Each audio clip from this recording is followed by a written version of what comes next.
Salut amis de Trappes et d'ici Trappes. Je suis au gymnase Maillet pour assister à un match de basket alors qui oppose Trappes et une équipe en bleu qui nous vient du côté de Rouen. Voilà l'équipe de Trappes à l'échauffement.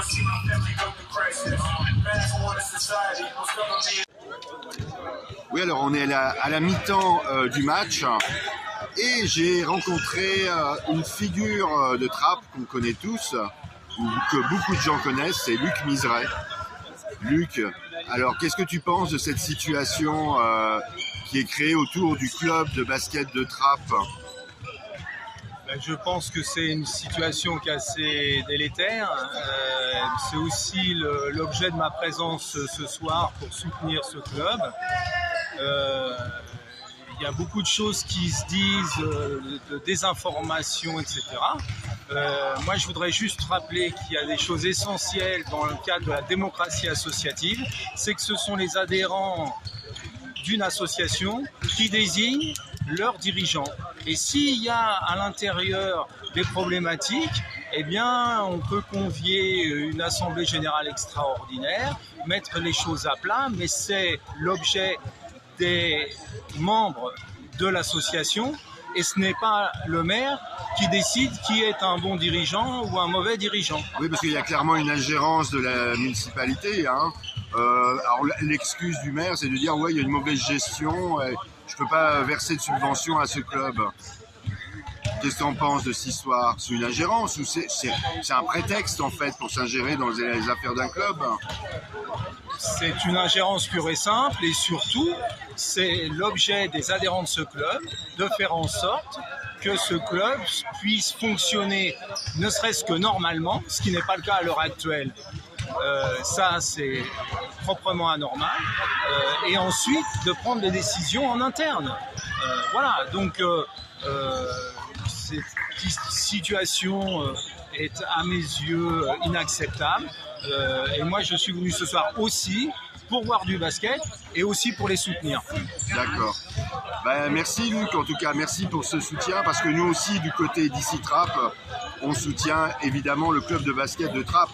Je crois que c'est même le plus vieux club sportif de la ville. Création 1936, c'est dire.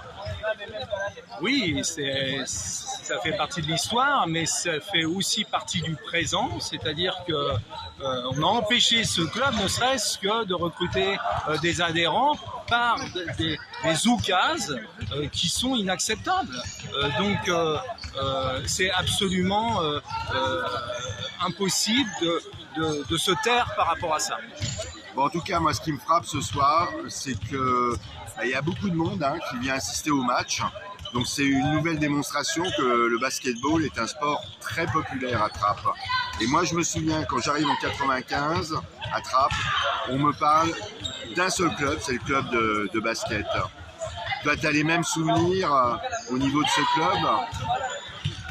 Alors moi j'étais dans le club de foot. Ouais, toi t'es un footeux, toi. Je peux pas laisser dire simplement ça, mais c'est vrai que c'est le club qui a joué au plus haut niveau, qui a réussi à s'y maintenir. Ils sont au niveau national, donc avec beaucoup de difficultés parce que des petits budgets, des difficultés de toutes sortes. Donc ils ont un grand mérite et on ferait mieux de les accompagner davantage que de leur mettre des bâtons dans les roues. En tout cas, c'est mon opinion. Oui, parce qu'en fait, on a l'impression que la mairie, enfin, du moins le maire, essaye de criminaliser ce club. Des gens, on le dit qu'il est islamiste, pour pas qu'il touche de subventions de la part de Sky. Après, on raconte on traîne ce club devant les tribunaux, notamment le tribunal administratif. Donc on essaye de criminaliser ce club. Et moi qui suis syndicaliste, et peut-être que toi tu auras le même sentiment, criminaliser une entité qui sert l'intérêt général, c'est un peu la technique des faibles. Qu'est-ce que tu en penses? C'est vieux comme le monde. Les politiciens, depuis des millénaires, font ça. Quand tu veux tuer ton chien, tu dis qu'il a la rage. Il faut prouver les choses, mais je pense que la lumière va être faite, mais avant qu'elle soit faite, il faudrait qu'elle ait fait le moins de dégâts possible. Et donc, dans ce cadre-là, il y a intérêt à ce que les gens se mobilisent pour faire en sorte que, encore une fois, la démocratie s'exerce et qu'ensuite, le développement du sport et du basket en particulier, dans ce cas-là, soit encouragé et accompagné au mieux. Merci infiniment, Luc. Au plaisir et bonne suite de ce match. Salut. À bientôt.